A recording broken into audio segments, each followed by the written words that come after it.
Teremos agora a última apresentação do dia, completando, então, a nossa grade de palestras, e o engenheiro mecânico Sérgio Augusto Costa, diretor executivo da Vilco Energias Renováveis, vai abordar o tema Indústrias, oportunidades com a modernização do setor elétrico.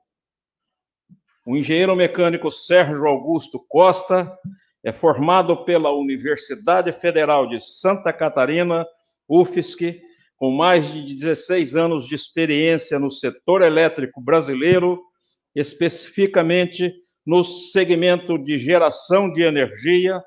Trabalhou em diversas empresas de engenharia e consultoria, fabricante de turbinas hidráulicas e concessionária. Tem experiência no desenvolvimento de mais de 10 gigawatts de projetos de energia eólica no Sul e Nordeste e de mais 2,7 gigawatts de projetos de energia solar no Nordeste. Foi membro do Conselho de Administração da Associação Brasileira de Pequenas e Mini Centrais Hidrelétricas, de abril de 2018 a dezembro de 2019. É membro do Conselho de Administração da Associação Brasileira de Recuperação Energética de Resíduos desde 1º de janeiro de 2020. É candidato ao curso de mestrado em Engenharia Elétrica pela Pontifícia Universidade Católica, PUC, Rio de Janeiro, na área de concentração em sistemas de energia. É importante afirmar de que a empresa cujo o nosso ilustre convidado é gestor, a Vilco Energias Renováveis, é a patrocinadora master da nossa revista ACS Ciência e Tecnologia, número 147, que será entregue hoje à noite de forma impressa e forma virtual. Será o link disponibilizado em todos os CREAs do Brasil e Confeia. A empresa Vilco é a patrocinadora master e contempla extensa matéria produzida pelo nosso ilustre palestrante.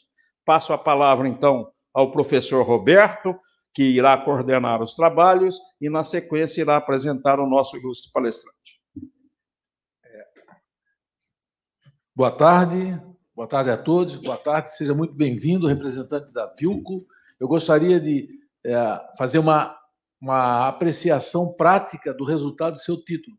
No evento de ontem, que foi Náutica Floripa 2019, se ventilou a possibilidade de ser adotada a recomendação do Banco Interamericano de Desenvolvimento no transporte, nos estudos de transporte marítimo aqui de Florianópolis, uma coisa muito auspiciosa, que eles estão querendo propor a troca de motores a explosão interna por motores elétricos. Então, imagina o mercado industrial que vai gerar essa opção que a gente está recomendando que o Estado aceite, porque eu sempre digo mais ou menos jocosamente, quem oferece o jantar é obrigado a pagar por ele. Então, nós vimos com bastante entusiasmo a troca desse modal, né? A troca desse modo de propulsão, porque o elétrico é silencioso para a marinhagem, não provoca danos à audição do pessoal que opera a embarcação, e também a gente tem que pensar que nós, no transporte marítimo, no evento que nós fizemos ontem e anteontem, a gente tem que pensar também na vida marinha, que o ruído do motor ele se propaga imensamente no mar, né? A gente sabe que a densidade da água é maior que a do ar, a propagação é muito pior que a gente imagina. Então, com essas considerações iniciais, tenha bondade de começar a sua palestra. Primeiramente, queria agradecer a Associação Catarinense de Engenheiros, né, pelo convite. É uma honra poder participar desse evento, né? A associação que está completando aí já 80 anos, é isso? 84, me desculpa, faltou 4 anos. Você, coitada, ficou mais velha ainda, né? E realmente... mais 2 anos, olha só, quem dá mais, quem deu 90... Não, virou um leilão de idade. Tentando só fazer um link antes de entrar no assunto que é de extrema importância aqui, conforme a gente conversou com o Sérgio Ivan, no nosso entender. Já existem soluções na Amazônia, em Manaus, em que lá é um sistema isolado do Brasil, por causa do rio Amazonas em si, da floresta. E eles estão se implantando sistemas marítimos com geração fotovoltaica, em que o painel fotovoltaico gera energia para a bateria, que é a bateria que daí fornece energia para o motor elétrico. Então já existe essa solução, ela está avançando muito lá para o norte do país, lá em Manaus especificamente. É muito auspiciosa, porque esse motor elétrico não vai demandar uma energia fóssil, e sim uma energia de graça que vem do céu. E a usina, a micro-usina, vai ser em cada porto e no teto da embarcação. Na verdade, a Ásia está se desenvolvendo muito, né? Lá na Ásia tem muita questão de transporte também pluvial, e é uma realidade que deve chegar em breve no setor também. A gente vai acabar abordando um pouquinho também sobre isso. Tá. E outra coisa é que o preço da bateria, a durabilidade dela e o volume, o preço está descendo, mas a durabilidade aumentando e o volume diminuindo. Tudo leva a crer que estamos presente uma realidade, como é que se diz? Não diria aumentar, uma realidade do futuro que está chegando agora. É uma transição. Na verdade, está acontecendo uma transição energética, né? Mas quando a gente conversou com o seu Sérgio Ivan, que ele nos convidou para poder fazer parte, a gente pensou que tinha que ser um tema de extrema importância para poder tratar aqui hoje nesse evento. E a gente vai tratar basicamente da modernização do setor elétrico, né, em que basicamente toda a forma como você gera energia, transmite energia, distribui energia, consome energia e tarifa energia elétrica está sendo alterada, né? Mais do que a modernização, poderia dizer que é uma revolução que está acontecendo no setor elétrico, devido à transição energética, às novas tecnologias e principalmente o empoderamento do consumidor. O consumidor hoje, chamado de prosumidor, vamos abordar isso, que está num breve spoiler, ele tem cada vez mais liberdade de escolha, né? Então, o modelo tradicional de consumo, distribuição de energia atrelado está sendo mudado. O modelo vertical que a gente tem está sendo mudado, alternado. Não é somente aqui. Horizontalizando. Está ruim. Está sendo distribuído, né? Está funcionando. Ele vai sair de uma forma verticalizada para entrar numa forma horizontal, como você falou. Então, acho que a gente pode colocar, né, que tudo isso vai afetar diretamente as pessoas físicas e jurídicas. E eu quero dizer, o consumidor, o cativo, que é residencial, que está em casa, como industrial, né? Essas mudanças já estão ocorrendo. A indústria vai sentir mais fortemente a partir de 1º de janeiro de 2021, logo ali, daqui o quê? 4 semanas? Menos, né?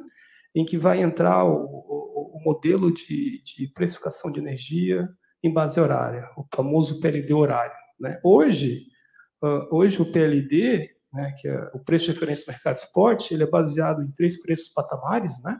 Você tem 3 preços patamares: carga baixa, média e leve, carga leve, média e alta, né? E preços semanais. Então, toda sexta-feira você faz uma previsão dos preços da semana que vem, preços do mercado spot.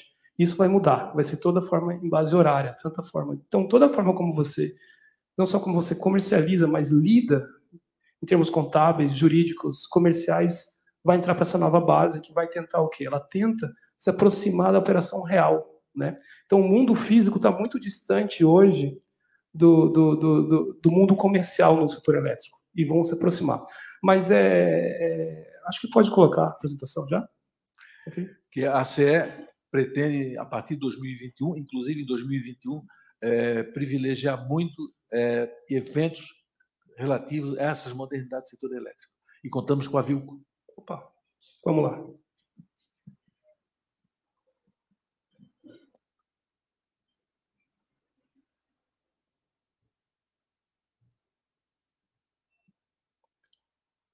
Ok. Indústrias, oportunidades na modernização do setor elétrico.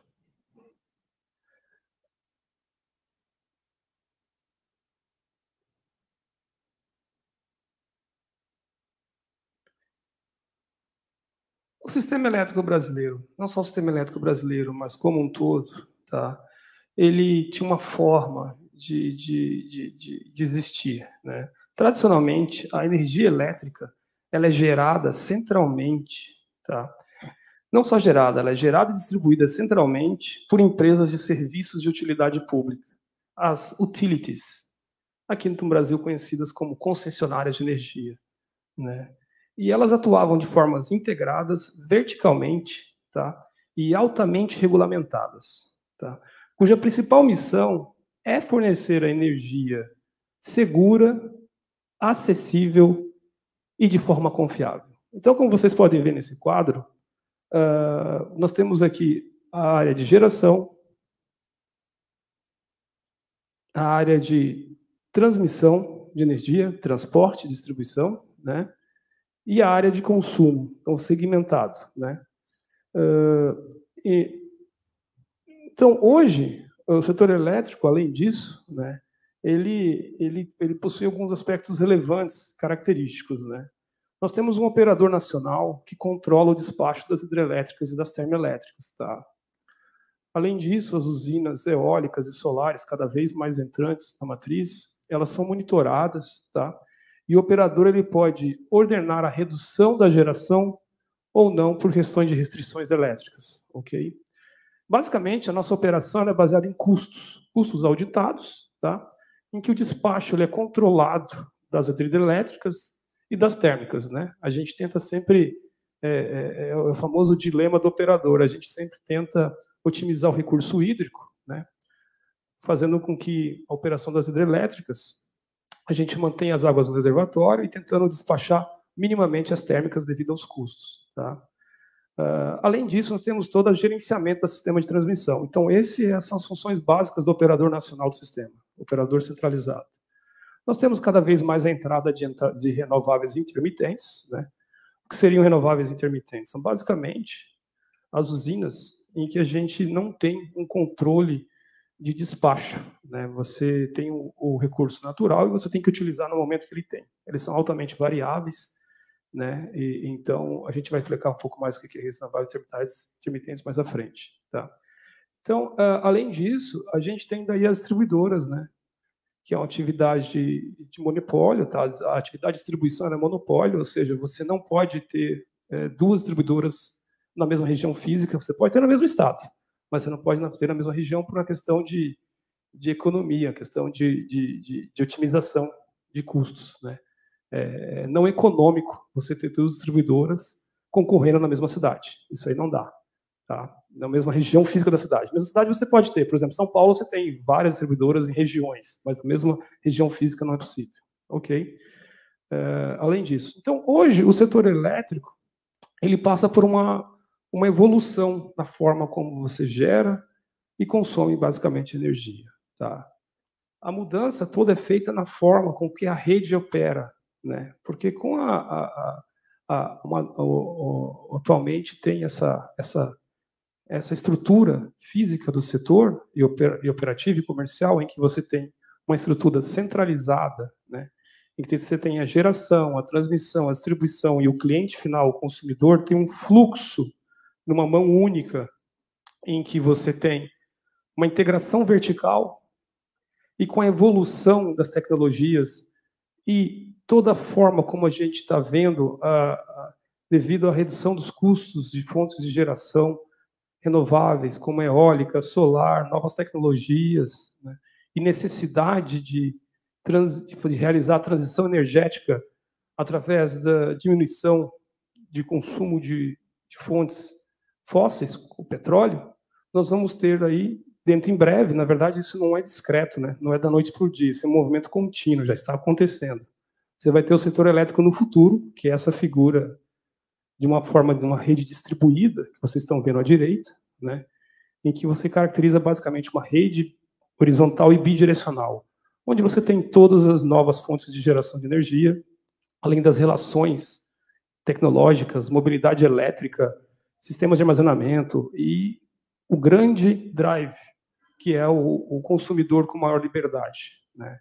O prosumer, né? O prosumidor, que é tanto o consumidor de energia como o produtor de energia, em que em determinado tempo ele pode consumir e outro ele pode gerar, injetar novamente na rede, ganhar dinheiro com isso, economizar. Bom, conforme a gente viu, basicamente, então o mercado hoje ele é centralizado, previsível e vertical, em um sentido único de energia, né? E a energia do futuro vai ser diferente, vai ser descentralizado, vai ser intermitente, devido principalmente às fontes eólicas e solar, né? E vai ser mais horizontalizado, né? E no sentido bidirecional, né? Ou seja, você pode gerar ou consumir energia, né? Uma observação importante é que o papel dos agentes, das entidades setoriais que centralizam, elas vão diminuir um pouco a importância, né? Claro, vão continuar sendo importantes, mas vai diminuir um pouco, porque a complexidade da rede vai estar em nível de distribuição. Então, isso vai levar sensivelmente a uma alteração da forma em que se opera no sentido de aumentar a digitalização, né? Então, as novas tecnologias de digitalização vão fazer com que a responsabilidade dos agentes distribuídos aumente. Ok? Bom, vamos lá. Principalmente as energias renováveis e o armazenamento, elas vão aumentar o poder do consumidor, né? Elas vão confirmar que essa arquitetura estrutural do setor elétrico, não só do Brasil, isso é um movimento mundial, tá? Vai se tornar de uma forma mais flexível e descentralizada, né? Então, as energias renováveis e armazenamento, isso já está avançando. Vocês veem constantemente aí que o custo de implantação de eólica e solar, né, está cada vez mais baixo, né? Cada vez está menor comparado com as outras fontes. Claro que tem os custos de transmissão que tem que ser considerados sempre, mas a realidade é que, principalmente devido ao baixo valor do CAPEX, do custo de implantação, comparado com as fontes, é que a gente vê cada vez mais essas fontes entrando e vão ver cada vez mais implantação desse tipo de energia, né? Então, a penetração das fontes renováveis intermitentes vão ser cada vez maior, tá? Então, além disso, a gente vê, como a gente começou a conversar, que o poder do consumidor ele tem um papel central, né? Hoje, o consumidor ele quer escolher, né?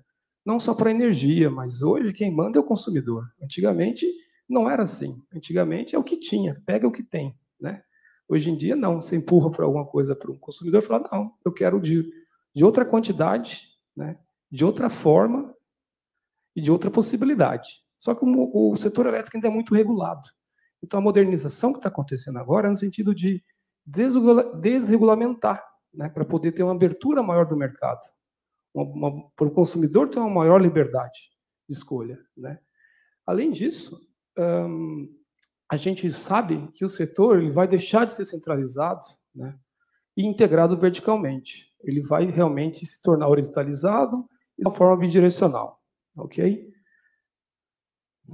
Bom, a arquitetura descentralizada. Nesse momento, as entidades máximas do setor elétrico, a Agência Nacional de Energia Elétrica, né, responsável por fazer a fiscalização do setor elétrico, o Operador Nacional do Sistema, responsável por fazer a operação do sistema, a Empresa de Planejamento Energético, ligada ao Ministério de Minas e Energia, responsável por fazer o planejamento setorial, e a Câmara de Comercialização de Energia, responsável por fazer a contabilização da energia elétrica, estão todas unidas, juntamente com os agentes do setor, para ver as melhores formas de poder fazer essa transição energética, né? Então, como a gente já comentou, o preço por horário ele deve entrar ali a partir de 1º de janeiro do ano que vem, 2021, né?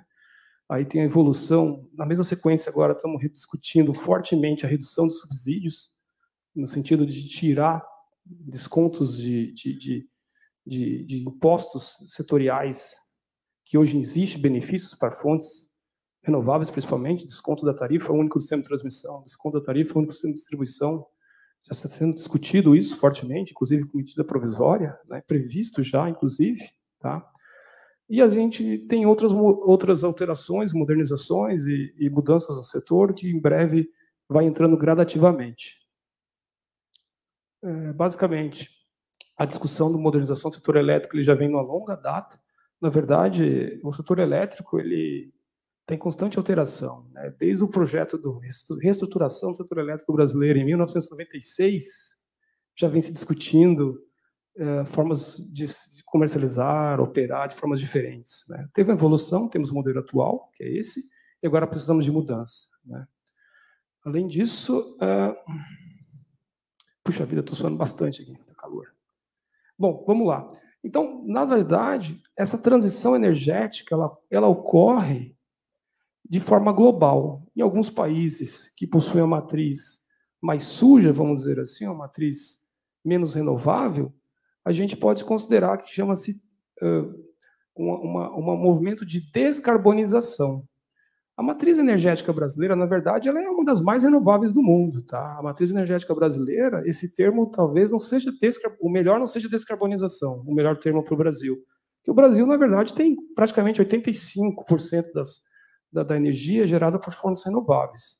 Basicamente, hidrelétrica é quase 65% hoje, por cento. Então, eu diria que, no Brasil, a descarbonização poderia ser chamado mais como uma alteração da matriz, né, em que a gente vai ter uma maior entrada de fontes intermitentes renováveis, eólica e solar, basicamente, né, e, por conta disso, também fontes térmicas a gás, para poder fazer uma cobertura, para poder fazer uma segurança, para cobrir a falta de energia quando houver necessidade. Segurança energética quando houver necessidade, no caso de entradas de maiores intermitentes eólicas e solares. Tá?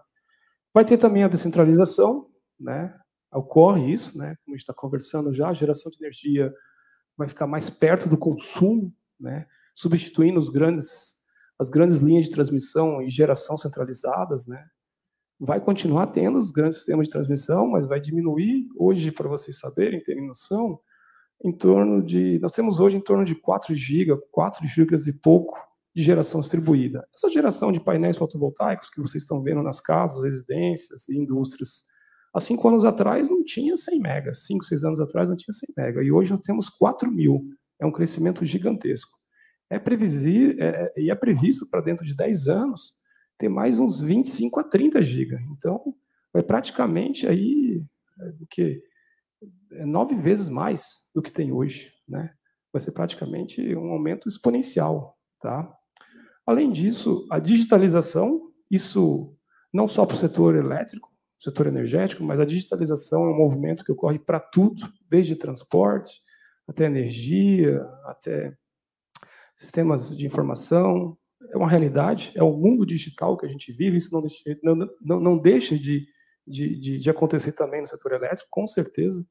Tá? Então, a transformação digital ela permite a aquisição de grandes volumes de informação, grande quantidade de dados necessário para ter as tomadas de decisões em tempo real, né? Porque é isso que necessita. Nós precisamos ter um setor em que você consiga enxergar o que está acontecendo agora e transformar isso do mundo físico operacional em tempo real para o mundo comercial. Essa é a necessidade. Além disso, a diversidade vai surgir muito grande, né? Novos players, agentes, novos entrantes, novos players vão participar. Quando você tem uma transição, surgem oportunidades. Então, vou fazer um comparativo. Se vocês perceberem também, cerca de 10 anos atrás, você não ouvia falando assim, tem ali uma indústria que implanta painel fotovoltaico. Agora, quantos painéis, indústrias que implantam painel fotovoltaico vocês já escutaram? São muitas. Isso é um exemplo, né, da diversificação que vai ter de novos players atuantes no setor. Basicamente, a modernização do setor elétrico ela tem alguns pilares fundamentais. Tá? O primeiro deles é a sustentabilidade da expansão, a financiabilidade dos projetos. Ou seja, tem que haver uma forma de continuar provendo financiamento e financiamento e maneiras de viabilizar, né, tecnicamente, economicamente, os projetos de expansão. Quando eu digo projeto de expansão, tanto de linhas de transmissão, infraestrutura de transmissão, como projetos de geração de energia. Tá? Outro pilar fundamental é a alocação adequada do pagamento pela segurança do sistema elétrico. Hoje é tudo meio misturado. Hoje a gente compra energia e paga pela energia e pela segurança do sistema, tudo meio junto. E isso agora vai ter que ser separado. Vai ter que ser de responsabilidade de cada um o que for de efeito, né? Então, se você tiver que ter mais segurança do sistema, você vai ter que pagar por isso. Se você quiser menos segurança do sistema, você vai ter um menor custo para isso também. Além disso, vai ter o pilar de abertura do mercado, do consumidor de energia, de uma forma ordenada. Como eu falei, hoje você tem grandes indústrias que você pode comprar livremente As indústrias já podem comprar energia no Mercado Livre, escolher quem vai ser o fornecedor dela, por exemplo. Mas se você vai diminuindo o nível de potência e de tensão, você não pode escolher, né? O que eu quero dizer? A padaria ali na esquina, ela não pode escolher a energia dela ainda, porque o nível de consumo de energia dela não permite, a regulação não permite isso. Então, a abertura do mercado vai ser nesse sentido, de possibilitar, né, o nível de varejo, em que o varejo possa, em vez de ser num atacado, mas mais um nível de baixa tensão, de menos consumo de energia, para poder fazer uma maior escolha, né? Além disso, a alocação eficiente de custos e riscos do sistema também, que é basicamente sobre isso que nós estamos falando, né? Deve-se pagar por aquilo que se usa, ou deve-se receber pelo aquilo que realmente oferece como benefício. A liberdade do consumidor, os consumidores com acesso a maiores informações vão poder escolher os serviços dos fornecedores de energia elétrica. Nós vamos ter que ter a garantia de suprimento. Então, o consumidor tem que ter acesso à energia elétrica no momento e na quantidade que necessitar. Isso é um pilar de extrema importância, né? Isso é fundamental. Imagina a gente fazendo um evento aqui e acaba a energia de repente. Além disso, estamos pagando uma conta alta. Não pode acontecer isso. Então, temos que ter garantia de suprimento. Preços críveis, né? Que, ou seja, o preço da energia ele tem que ser transparente, aderente com a realidade operativa do sistema e tem que permitir a previsibilidade e reprodutibilidade por parte dos agentes. Por incrível que pareça, isso não ocorre hoje. Não totalmente. Ou praticamente não ocorre. Parcialmente, vamos dizer assim.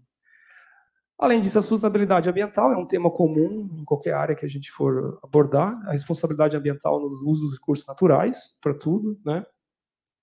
A competitividade e inovação, nós temos que sempre incentivar a competição e inovação em toda a cadeia do setor elétrico, com foco em soluções de mercado.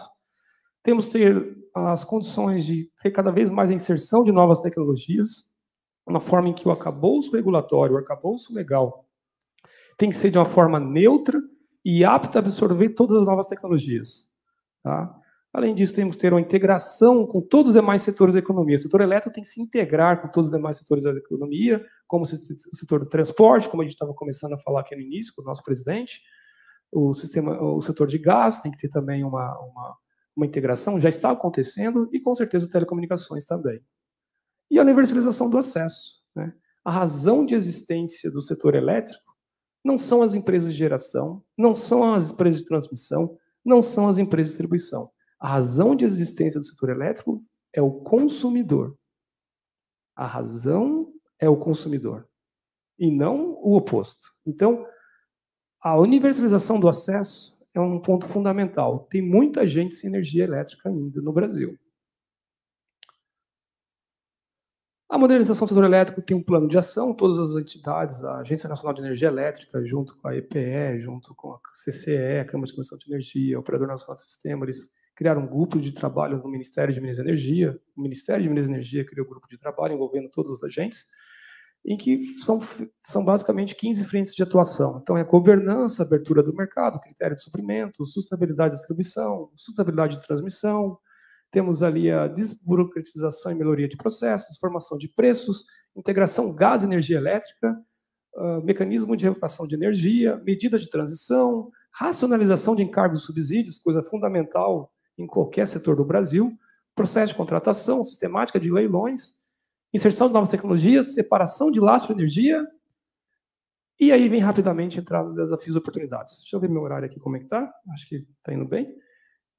Bom, como a gente falou, vai ter que ter abertura de mercado, né? Então vai ter uma redução de limites de possibilidade de consumo em que você vai poder escolher o seu supridor de energia em última instância, né? O fornecedor de energia. Obviamente, quando você vai diminuindo em nível de varejo, quando você vai diminuindo o nível de consumo, quando você vai diminuindo o nível de tensão ou de limite de consumo de energia, tem um risco de crédito, né? Esse é um ponto importante também. Para quando você vai negociar energia, você tem que avaliar se quem está pegando energia, está comprando de você, tem condições de pagar por aquele bem, né? Temos a sustentabilidade de distribuição, outro ponto fundamental, né? Devido à grande inserção de micro e mini geração distribuída, esse é um ponto nevrálgico, vamos chamar assim, para as distribuidoras. Hoje todas estão muito preocupadas com isso, né?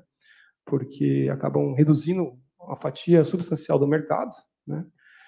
E vamos ter que ver aqui a separação, né, de serviço de rede e fio, né? Hoje a conta de energia da distribuidora vem misturado também. Tem internamente algumas divisões, né, do fio e da energia, mas vai ter que ficar mais explícito e realmente vai ter que ser, a distribuidora ela vai ter que ser ressarcida pelo uso da infraestrutura dela.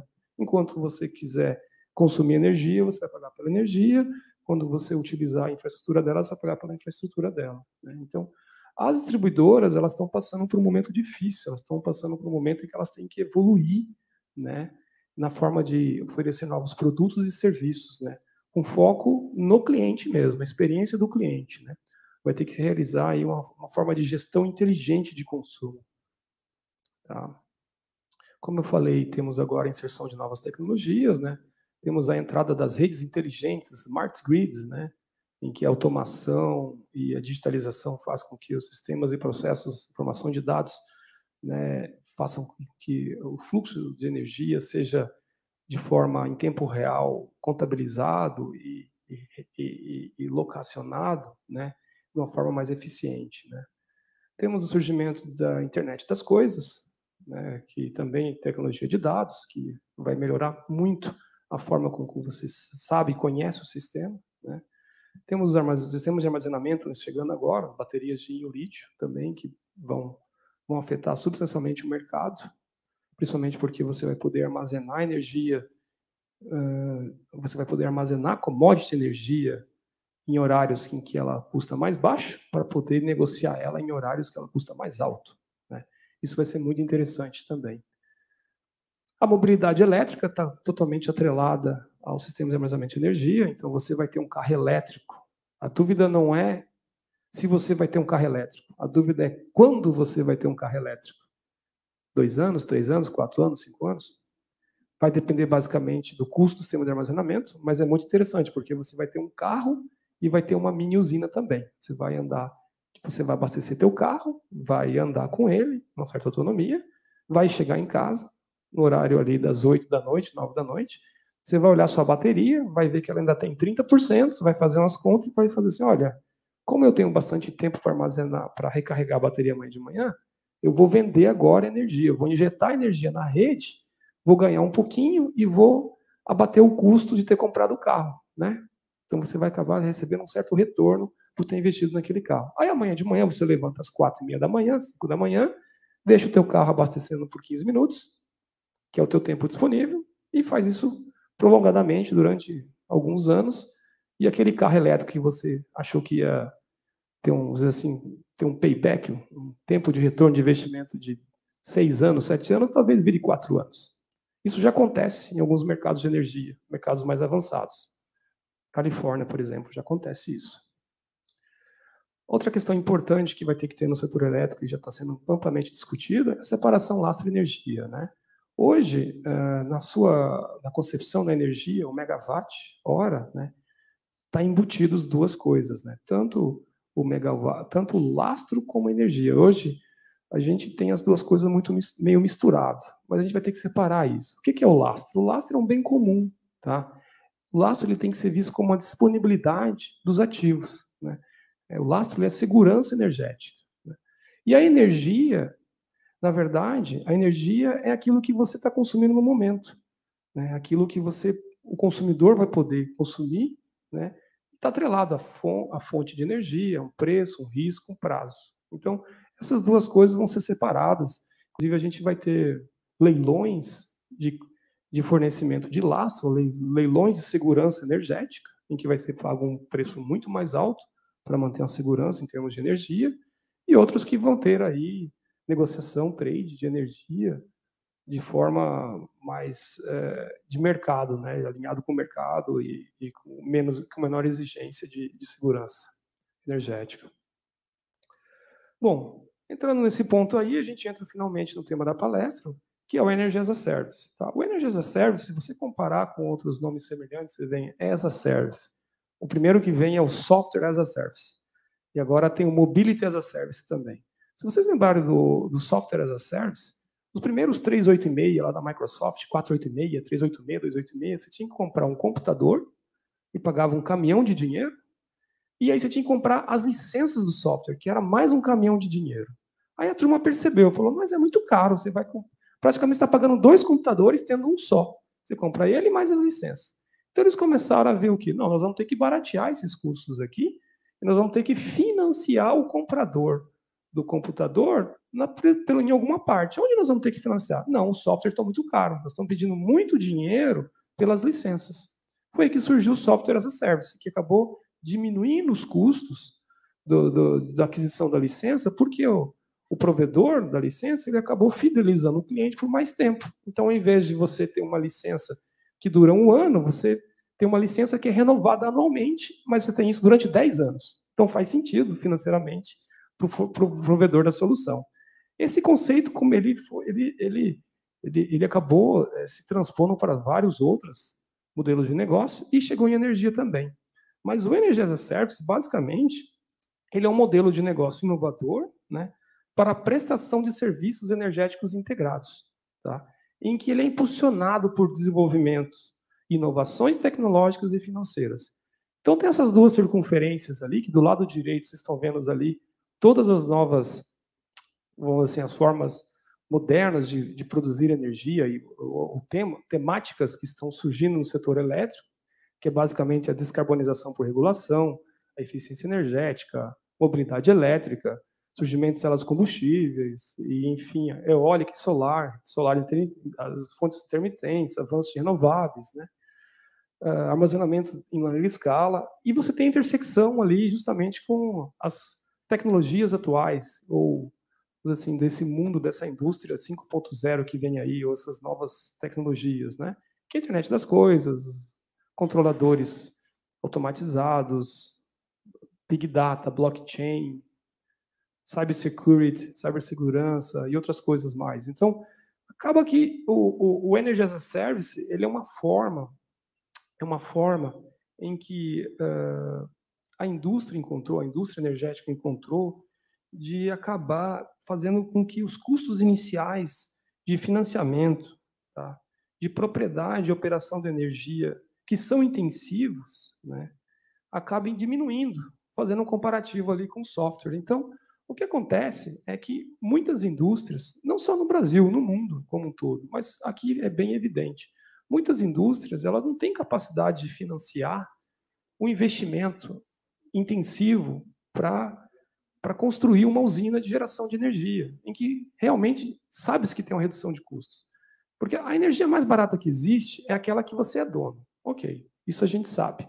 Mas você não tem, às vezes, capacidade financeira, muitas das vezes você não tem capacidade financeira para construir sua própria usina. Então, como fazer isso? Como investir? Sendo que todo o dinheiro que você tem que reinvestir na sua indústria, no seu comércio, né?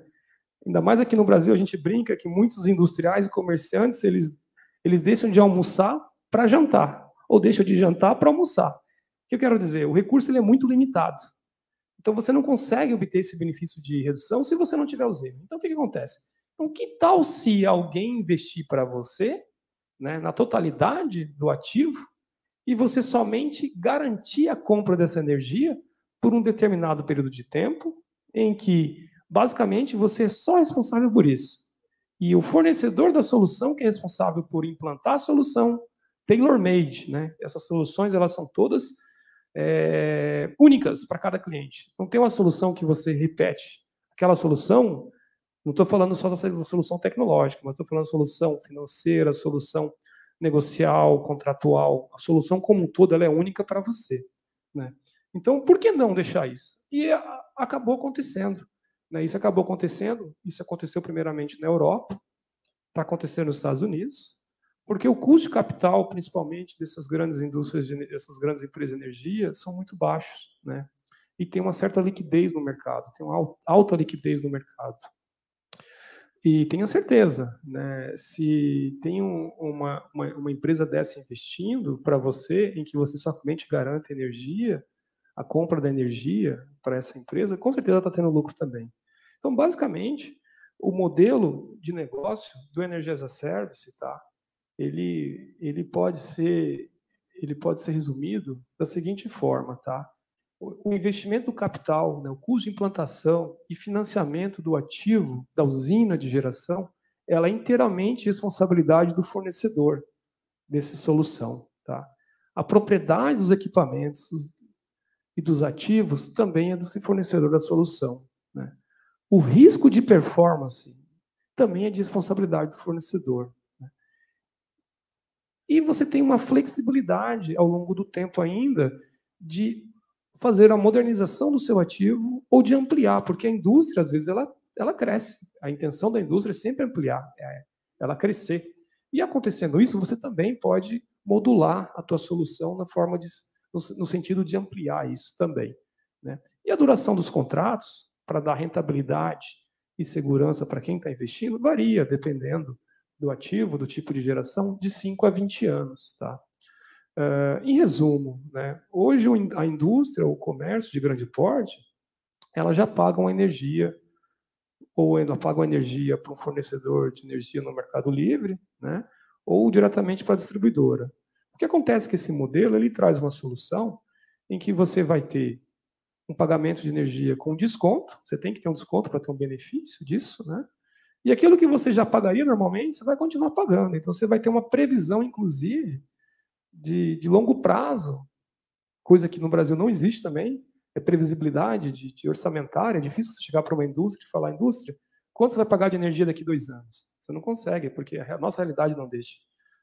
E com esse tipo de modelo de negócio é possível. Você tem um contrato atrelado ao fornecedor da solução, em que durante 10 anos ele vai te fornecer essa energia com certo desconto já hoje previsto e somente reajustado, claro, por índice inflacionário, como tudo no Brasil. Tá? Bom, tomar um pouco d'água aqui.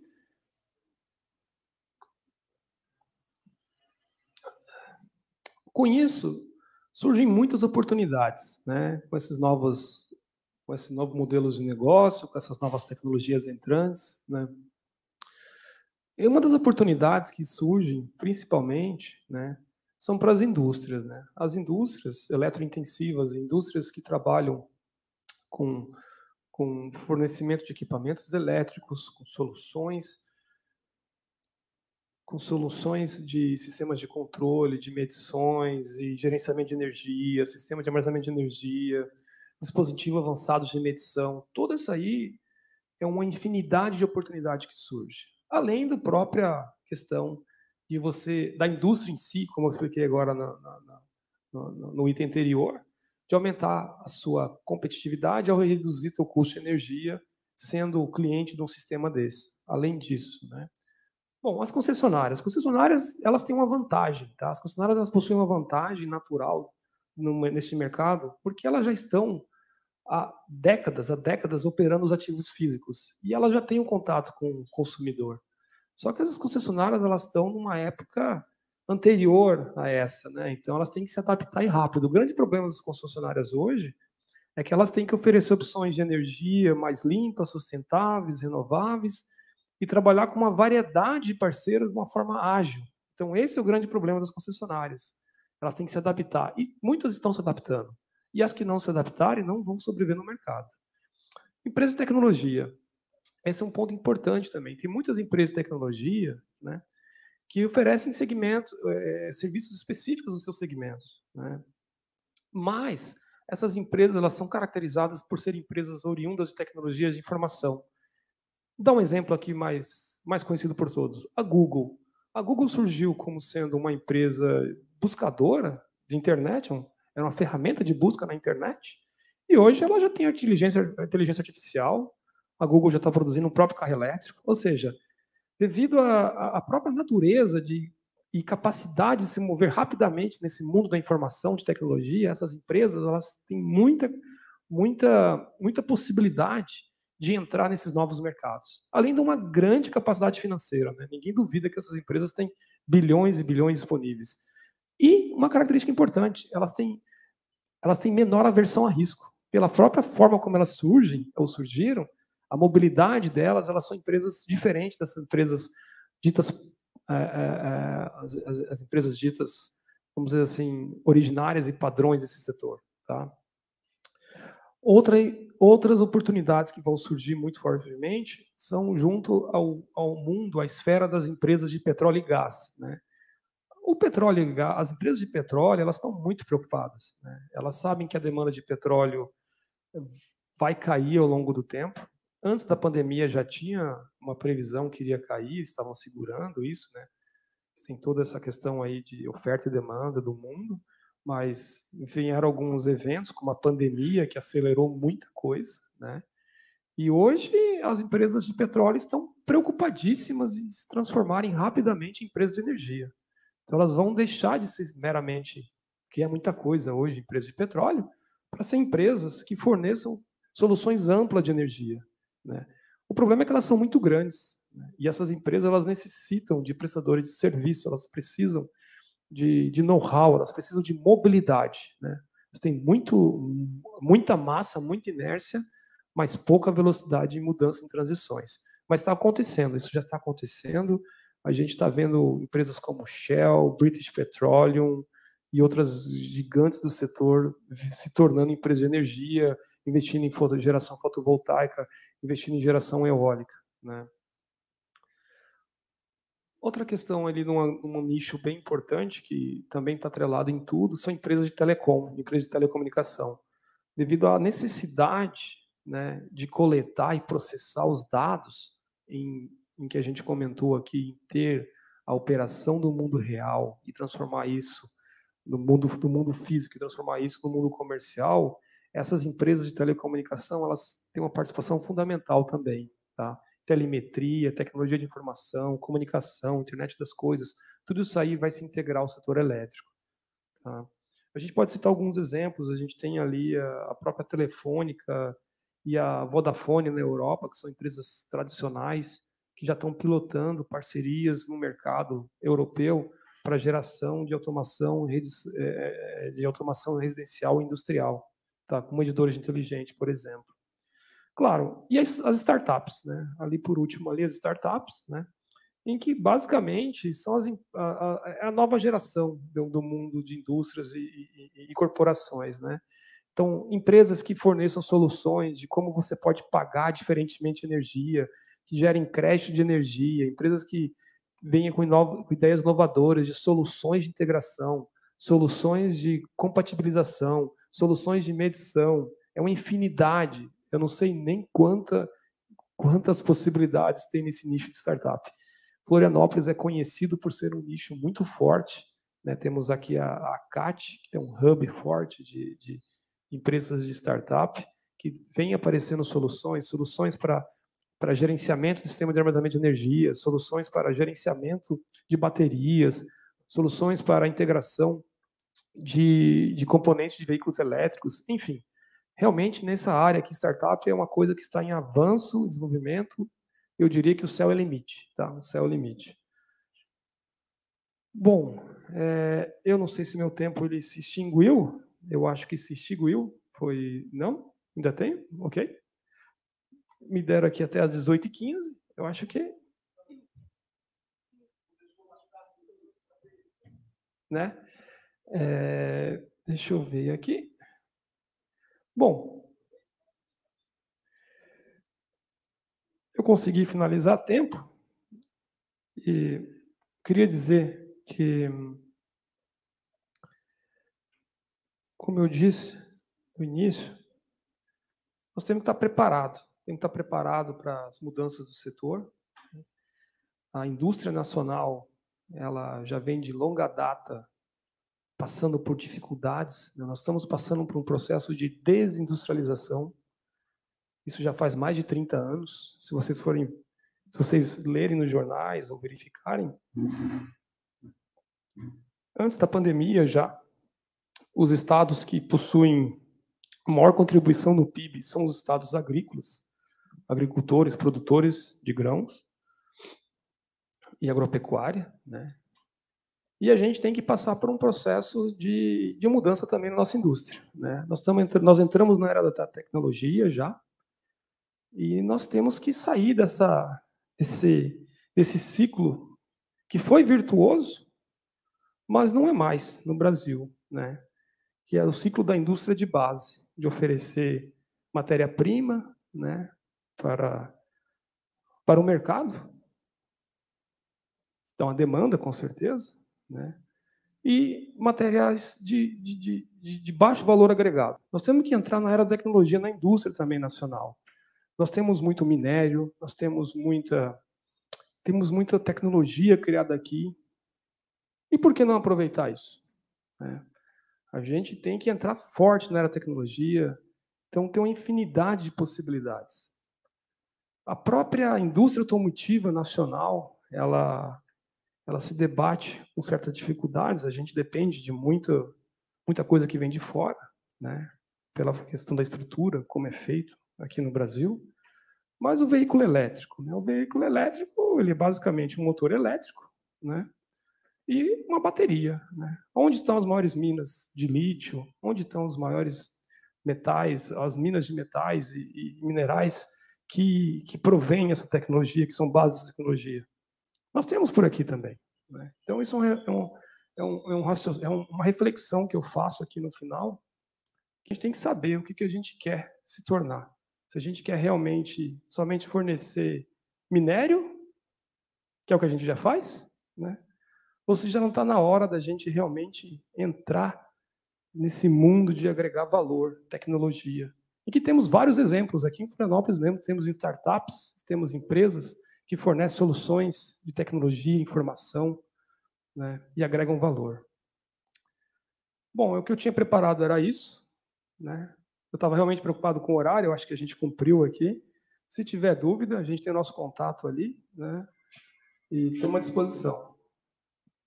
Muito obrigado, Sérgio. Mas acontece, tem uma coisa que o Brasil pode ser o único país no mundo que vai vender desde o produto mais primário até o produto mais sofisticado. Então, nesse dia, teve um astrônomo sendo entrevistado pelo Bial, e deu um show no Bial. Ele disse que quem passa pelo Brasil, vem voando, às vezes não sabe que está voando num avião Embraer 170, produzido, projetado no Brasil. Então, antes da era da informação, o computador, o hardware, custava um dinheirão. O software, quando a gente perdeu, quando o computador, que já aconteceu comigo lá na UFSC, quando ele queimou, o computador nós perdemos, nós ficamos apavorados. Hoje em dia, quando a gente perde um computador ou um celular, o que mais nos incomoda é o que está dentro. Então, o Brasil deve cultivar a indústria da inteligência através das startups, pesquisas de ponta, que aí o Brasil vai ficar o país que toca desde a nota mais grave até a mais aguda. O Brasil vai preencher todo o espaço da economia, desde a primária até a mais sofisticada, que o Brasil tem essa condição de fazer isso. Pergunta que eu faço, e por que a gente não fez, ainda não faz? Não, mas a gente não vai esperar pelo governo. Ou nós fazemos, ou o governo não fará. Esse é o ponto. Esse é o ponto. A conscientização de que a solução está em nossas mãos. Exatamente. Não adianta ficar guardando a entidade superior. A gente apresentou sobre isso, justamente, é o momento de descentralizar. Horizontalizar. Você não precisa ficar guardando uma entidade vertical te prover uma solução. Se você ficar guardando, vai ficar do jeito que está. Não, vai ficar... E, inclusive, na questão organizacional, o maior problema que eu vi numa palestra sobre desenvolvimento tecnológico na área de software foi uma coisa que, inclusive, apareceu aqui no evento de náutica, que o maior problema que tinha lá na informática, que eu comecei e abandonei porque eu achava que era uma vida de cão, a gente se doava por um software, esquecia de dormir, de comer, de tudo. E então é o seguinte, são os egos, tanto é que foi cunhado aqui uma nova... Tem a ecoburocracia para as obras, na questão de licenças ambientais, licença disso, licença daquilo, e apareceu também o novo cunhamento do novo óbice, é o ego burocrático.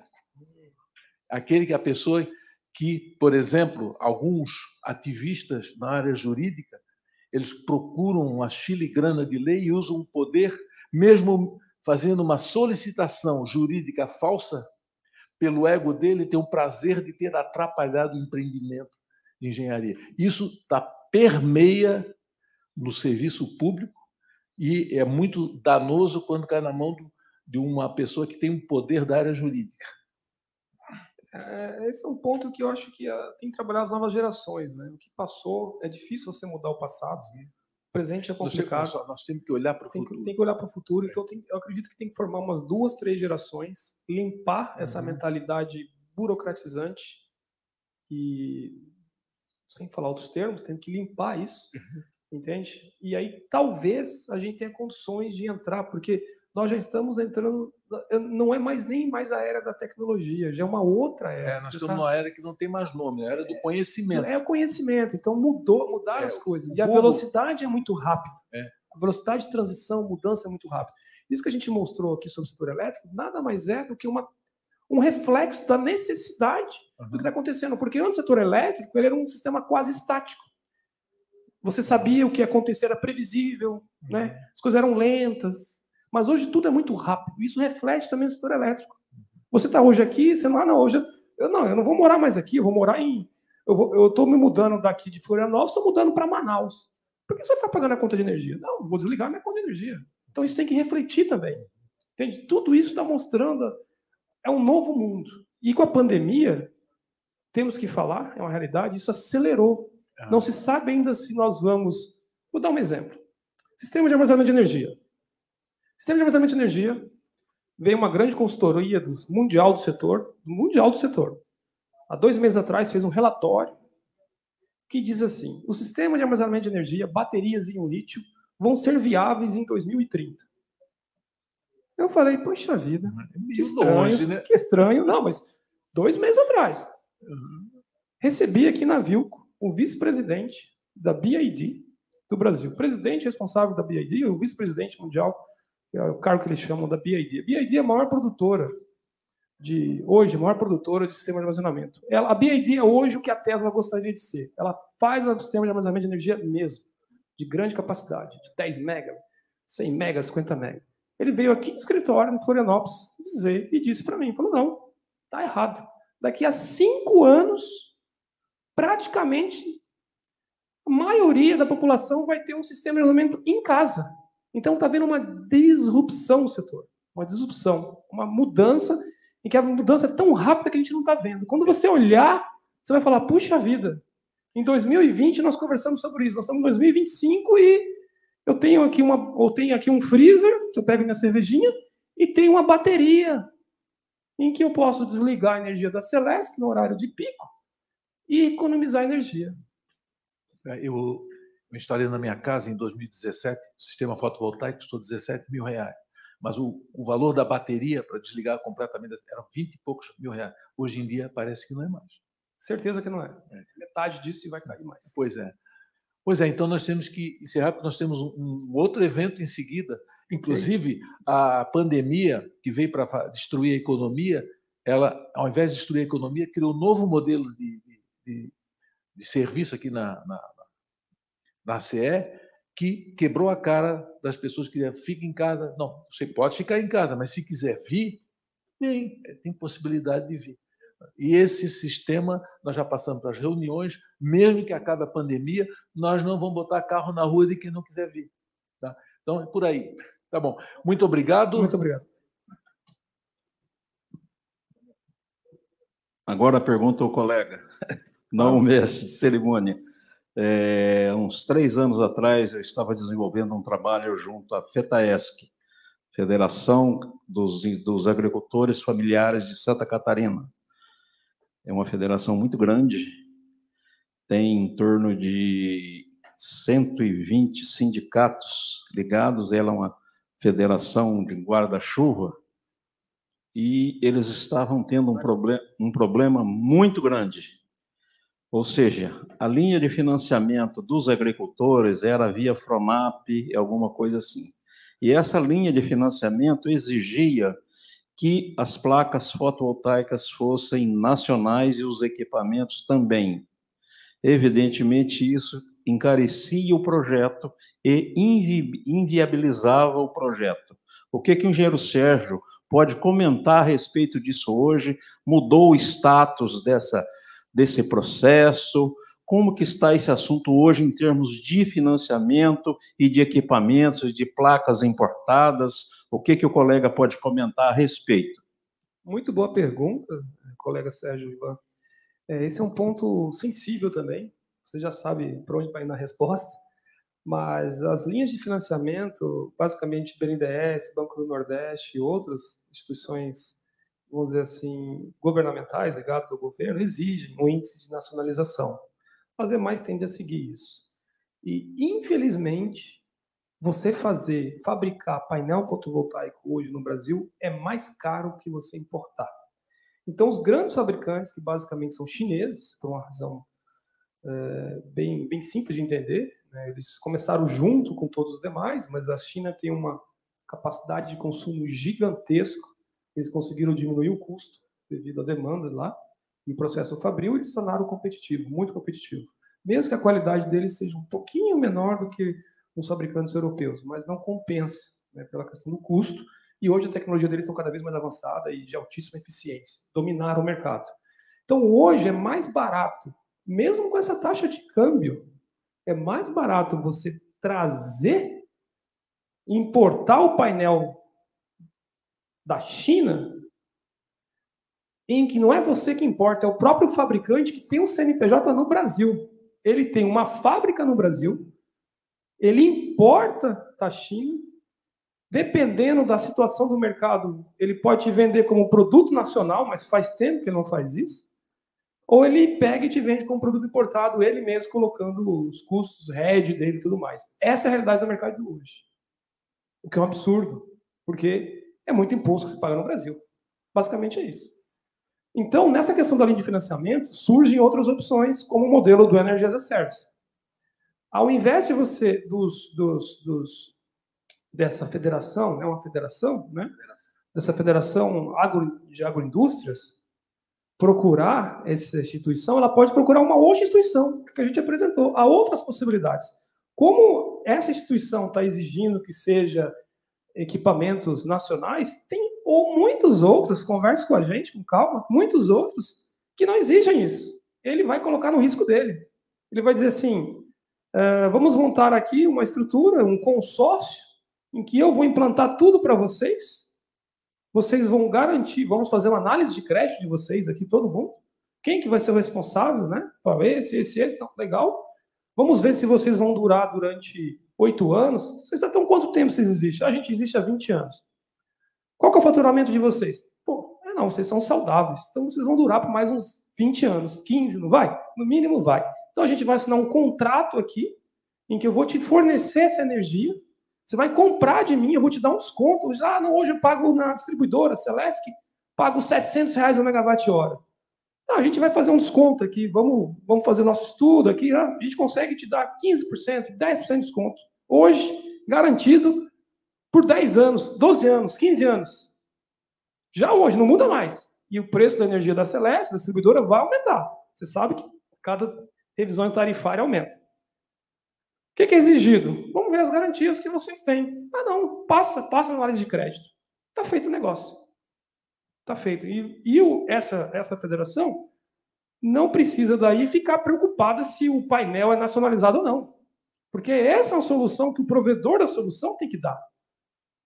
A única coisa que você tem que fazer é garantir a compra de energia e continuar vivendo, né? Gerando, produzindo para continuar consumindo energia. Esse é aquilo que você tem que fazer.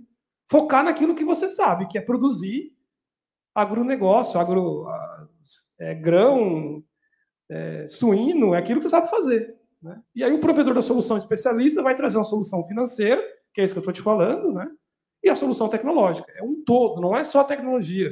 Não é assim, eu vou comprar um implantador de painel fotovoltaico. Não é isso. Vou contratar um integrador de painel fotovoltaico. Não é isso. Porque você tem que pagar ele. Né? Aqui você não vai pagar. Você vai só garantir a compra da energia. Nesse contrato de um tempo aí que tem que dar um retorno de investimento também para o fornecedor da solução. Né? Você tem que, quem vai te prover a solução, ele tem que ter garantia, porque ele também está fazendo as contas dele, para ele é um negócio. Ele tem um investidor dele que tem que ter o retorno do investimento. Mas para você é bom, você não está preocupado no retorno do investimento de quem está fazendo para você. Você está preocupado em ter energia segura, previsível, com desconto econômica, né? E que seja, vamos dizer assim, e que seja de forma planejada, você consiga planejar isso, né? Você consegue ter esse planejamento de custo, né? Essa formatação é uma formatação bastante recente. Muito recente. Muito recente. No Brasil, nesse modelo, a gente está trabalhando, aqui por confidencialidade a gente não pode falar, mas em Florianópolis a gente tem algumas indústrias trabalhando já, aqui na Grande Florianópolis. Eu já posso dizer para você que tem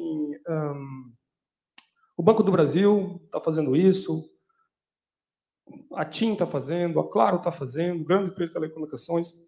Essa Smart City, não Smart City, essa academia de Smart Fit, essa Smart Fit academia, rede academia está fazendo, tem algumas farmácias, isso veio para ficar. Porque o agricultor, ele tem por histórico, ele trabalha com a linha de financiamento dele, Banco do Brasil, Pronaf. Isso é histórico e é o que atende o agricultor no Brasil. E eles estavam realmente tendo um grande problema, eu não sei lhe informar hoje se mudou o status quo dessa questão não, mas eu acredito que não. É porque é o seguinte, seu Sérgio Ivan, o custo capital do Banco do Brasil é 1, né? E tem outras soluções de custo capital, tem outros investidores que buscam uma rentabilidade que talvez para o Banco do Brasil não é a melhor, mas para esse que mora lá na Europa é melhor. Entende? Então, o mundo ele integralizou, ele integrou, né? É um mundo todo novo. Então, essa coisa da caixinha, a solução Pronaf, Banco do Brasil, nada contra o Banco do Brasil, um excelente banco, né? Economia mista, né? Mas tem outras soluções que não necessariamente exigem que seja um painel fotovoltaico nacionalizado. Isso aí já é passado. Ok, eu agradeço as suas informações. Devolvo ao presidente. Bom, a gente tem assunto para muitos eventos. Não digo uma conversinha assim. Eu agradeço demais a Vilco por ser a Golden patrocinadora da revista, que vai sair daqui a pouco, participou no evento. Então, eu gostaria de pedir uma salva de palmas para o nosso palestrante. Muito obrigado.